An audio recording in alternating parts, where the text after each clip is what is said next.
বাসায় বসে বাড়ির আম গাছের দিকে তাকালাম। মাশাল্লাহ, অনেক আম ধরে আছে। মনের আনন্দে নিজে একটা ছবি তুলে নিলাম, তারপর গাছেরও একটা ছবি তুলে নিলাম। এই স্মৃতি তো ধরে রাখতে হয়, তাই না?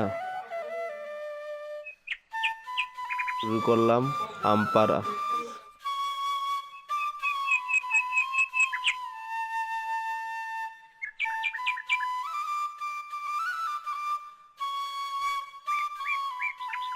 দেখো, আমি কিন্তু অনেকগুলো আম পেড়ে ফেলেছি। এরপর শুরু হলো কাটাকাটির পর্ব।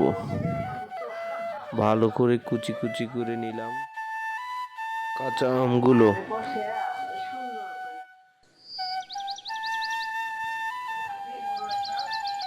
এই যে আমার হাতের তৈরি তাজা আমের ভর্তা।